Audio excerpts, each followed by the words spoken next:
Assalamualaikum warahmatullahi wabarakatuh. Di sini saya akan mempresentasikan makalah saya yang berjudul Konversi Glukosa menjadi Bioetanol dengan bantuan jamur Saccharomyces cerevisiae. Saya Muhammad Rafiq dengan stambuk F1C1 118057. Kelas kimia. Slide pertama, saya akan menjelaskan ciri-ciri Saccharomyces cerevisiae. Yang pertama, yaitu Saccharomyces cerevisiae ini merupakan fungi mikroskopis bersel tunggal, tidak memiliki badan buah.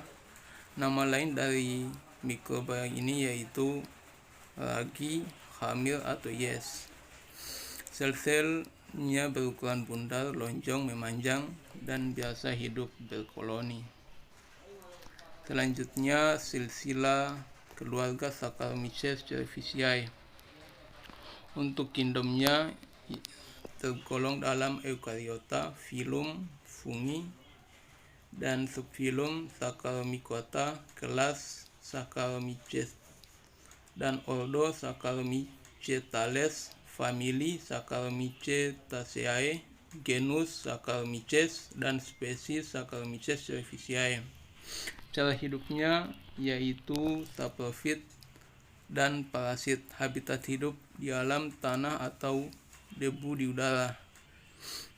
Biasa hidup di daun-daun, nektar bunga, permukaan buah-buahan, tumbuh pada cairan yang mengandung gula seperti sirup, madu, dan lain-lain.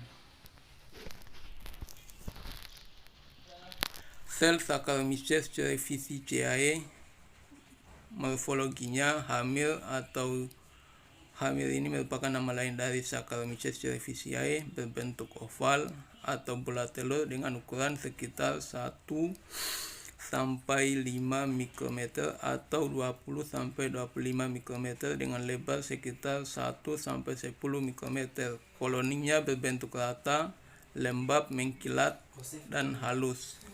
Saccharomyces cerevisiae termasuk dalam golongan Saccharomycetes karena dapat membentuk askospora dalam askus.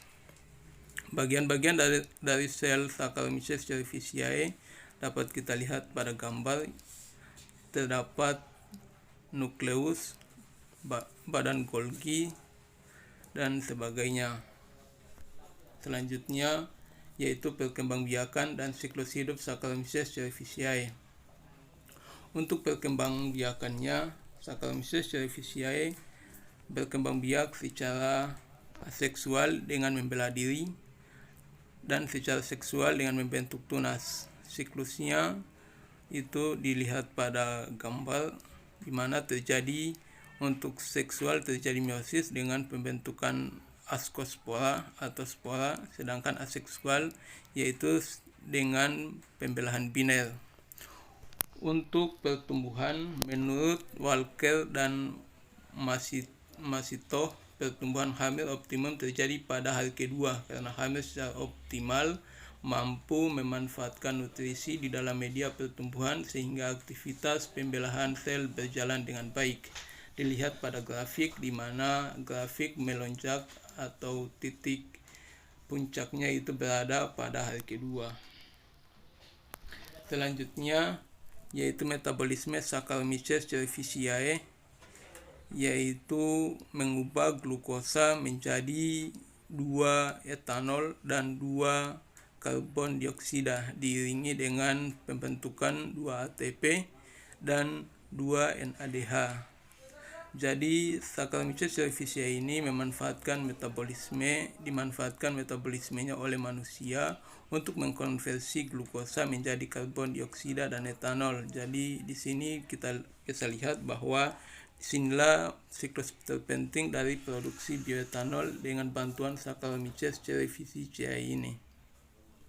Lanjut, metabolisme Saccharomyces cerevisiae yaitu bersifat anaerobik fakultatif, artinya Saccharomyces cerevisiae hidup dengan 2 jenis metabolisme, yakni secara anaerob tanpa oksigen dan secara aerob adanya oksigen.